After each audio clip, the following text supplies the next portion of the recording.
Bonjour à tous, on va voir dans cette vidéo comment factoriser l'expression x au carré moins 16. C'est parti. On va donc voir ici comment factoriser l'expression x au carré moins 16. Il s'agit d'un classique dans les exercices de factorisation, puisqu'en effet, on est très souvent amené à devoir factoriser ce type d'expression dans des exercices plus compliqués. Par conséquent, c'est très important de savoir retrouver rapidement la forme factorisée de ce type d'expression. Alors comment allons-nous procéder pour factoriser x au carré moins 16? Déjà, on peut penser à la méthode du facteur commun. Est-ce qu'il existe un facteur commun entre ce terme et celui-ci? A priori, il n'y a pas de facteur commun entre ce terme et celui-ci. Je précise bien, facteur commun différent de 1. Donc ici, la méthode du facteur commun ne va pas fonctionner.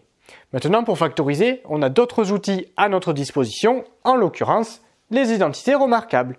En effet, s'il est possible d'écrire mon expression sous la forme développée d'une de mes identités remarquables, alors il sera possible par la suite d'écrire l'expression sous la forme factorisée.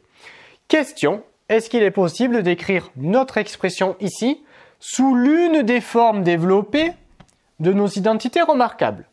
Quand je vois déjà la forme développée de la première identité remarquable et la deuxième, je me rends compte que dans la forme développée, j'ai 3 termes. 1, 2, 3, 1, 2, 3.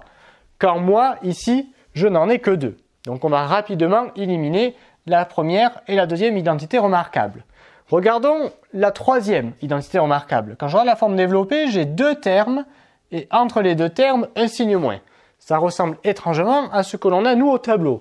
2 termes et entre les deux, un signe moins. Maintenant, est-ce qu'il va être possible d'écrire cette expression sous la forme d'un nombre a élevé au carré moins un nombre b élevé au carré, un autre nombre b élevé au carré? Bien rapidement, on voit qu'ici, oui, j'ai déjà mon nombre a. J'ai déjà ici un nombre élevé au carré, en l'occurrence le x. Donc par identification avec la formule générale, on en déduit rapidement que mon a, dans mon exemple à moi, il va être égal à x. Ok, donc ça c'est bon déjà. Donc on va réécrire juste le début. Voilà. Maintenant, il faut que le deuxième terme, lui aussi, je l'écrive sous la forme d'un nombre élevé au carré. Or, moi j'ai 16 ici. Je ne vois pas ici un nombre élevé au carré. Par conséquent, on va se poser la question, est-ce qu'il existe un nombre qui, élevé au carré, va me redonner 16? Qui fois lui-même est égal à 16? Eh bien, il existe un nombre, en l'occurrence, il s'appelle 4. En effet, 4 au carré, ça me redonne bien 16. Et maintenant, on est content, j'ai bien écrit mon expression ici sous la forme a au carré moins b au carré. Donc mon nombre b, moi, dans mon cas à moi, il va être égal à 4. Et maintenant c'est gagné, j'ai bien pu écrire mon expression sous cette forme développée de cette identité remarquable. Par conséquent, il va m'être possible de l'écrire sous la forme factorisée. Eh bien c'est parti, on prépare le squelette. Donc la forme factorisée de cette expression va s'écrire sous la forme a moins b, facteur de a plus b. On complète avec nos valeurs. Mon a, il est égal à x, je complète ici, et mon b, il est égal à 4.